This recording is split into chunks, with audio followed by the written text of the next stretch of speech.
Welcome back to Observing the Apocalypse. Eardrums blown out. Saw it in IMAX. Brothers saw it, friends saw it. I was the last to see it. Finally saw The Odyssey, the most controversial movie ever made. And as far as the controversy goes, I made videos about it. Sinon is in the movie for like 5 minutes in a 3-hour movie, and Helen Troy's in it for like 90 seconds. So, these bitches. And this movie made a ton of money. Owned. Nolan owned the incel chuds. Fuck him. I'm gonna go cons first, pros second. Cons first. Nolan is weird at editing. His editor is always weird. They have he have face-to-face conversations with people, just cut back and forth oddly, abruptly. Fight scenes are always edited bizarrely. There's a shot during a storm where it zooms out and for a half second and it's no storm happening. So editing always weird, and that's the thing I always say about all of him, because weird editing. And he can't do hand-to-hand fight scenes. God, he's bad at them. He's always been bad at them. And that's my big beef with the Dark Knight trilogy. Minus the Bane fight, his hand-to-hand fight scenes are terrible, especially Batman Begins. It's zoomed in, quick cut. He's awful at them. So he always has his weaknesses. And there's a fight scene I really wanted to be good in this movie, and it really wasn't. So yeah. Other cons, I'm sick of Zendaya. I don't think Zendaya is great in anything, really. No, she's not bad. She's just she's mediocre. And I'm sick of looking at her. And she's in every movie. God, she's in every fucking movie. She's in Spider-Man coming up next. She's in Dune 3 coming up. I'm like, God, you, Chris Pratt, Pedro Pascal, you all did this to yourselves. I don't blame him. I'll do the same thing. And there's one sequence in the movie with Cersei that I wish went on for longer. It was oddly edited too. So those are the cons. The pros of this movie. Nolan, his best skill. Oh, other con, I think Tom Holland is the weakest actor in this movie. Him and Zendaya are the weakest actors in this movie. Yeah. The pros. Nolan's greatest strength is storytelling. He's able to make a 3-act story where they build up, and there's, hints and foreshadowing. And by the time he gets to that 3rd act and he gets that climax, man, he can make a climax to a movie. The 3rd act of this movie, the last hour of this movie, it's so just engaging. I was entertained, but I wasn't locked in for 2 hours, but I was entertained. That 3rd act, I was sucked in. 3 hours does not feel like 3 hours. Well-paced movie. He's good at pacing. And that's because he's good at the 3-act storytelling structure. Is that 3 hours felt like 2 hours. It felt like a 2-hour movie. It did not feel like a 3-hour movie. And that last whole hour, it flew by, and I was like this. I was sucked in. I thought because Tale of the Odyssey, Odysseus going from location to location, meeting the dangerous things of the outworld. The Cyclops sequence is super cool. This is one of the coolest movies I've seen in a long time. Cyclops practical effects, also a guy in a suit at times, incredible. It looks so cool. Cyclops sequence is very cool, and it happens really early on. I was shocked how early it happened. I thought it was going to be towards the end. The giant scene is really cool and kind of funny. The giant scene is funny. They walk in there and they see a tall baby, and he's like, wah! And then the giants come and kick their ass. I laughed at that scene. It's cool. It's also funny.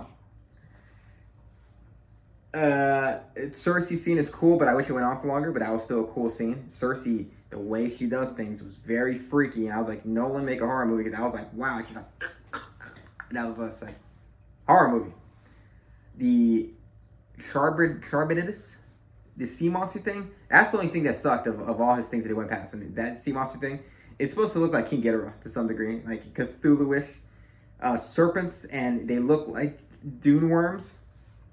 Look like charcoal dune worms. Ugly. Don't like that.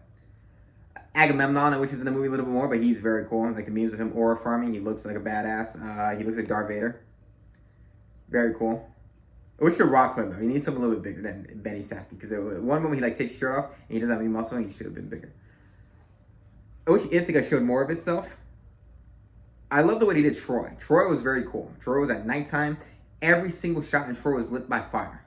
That was so unique. This is why I like that. Nolan feels like an indie filmmaker, even though he has a lot of money. It still feels indie. It still feels like they're filming it in a backyard in a kind of way, because Troy just feels like a backyard to a degree. It feels very cheap and very expensive simultaneously. And everything's lit with fire. Everything is just fire lit up. And I was just like, so cool. Great cinematography in this movie. Score, very good. Ludwig Göransson, very cool score where he used ancient Greek instruments. Sick. Matt Damon, phenomenal. The meme where he's crying, I thought it was going to be funny in the movie. It's a very cool scene.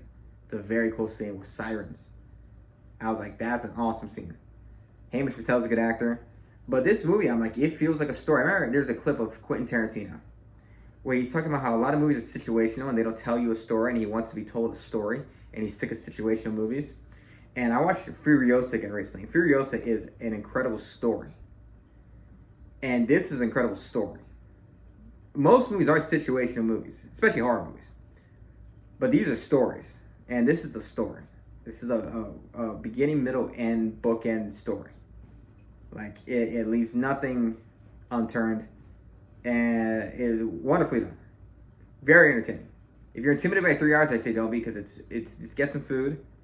Super entertaining. Like, I at no point in the movie was I bored.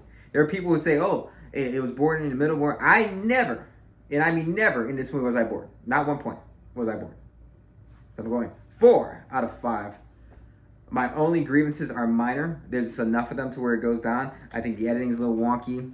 I think Tom Holland's in there a little weak. I wish Cersei lasted long. That's a short scene, and the Giants was a short scene.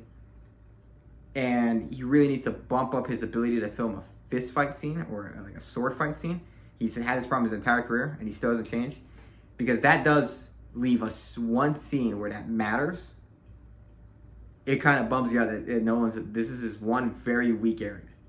That he cannot film like hand-to-hand combat at all. I wish he got someone else to go in there and film that for him.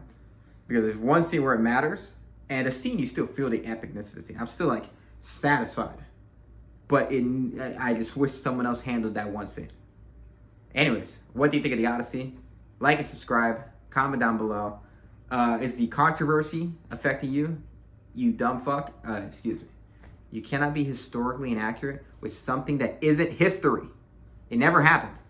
And it's even dumber after I watched this, the fact that people were complaining about historical accuracy. It's a myth. It's fake. It's like saying the Lord of the Rings is historically inaccurate to New Zealand. It's dumb. That's a dumb controversy. Anyways, comment down below. Like and subscribe. Thank you for watching. Help me get monetized.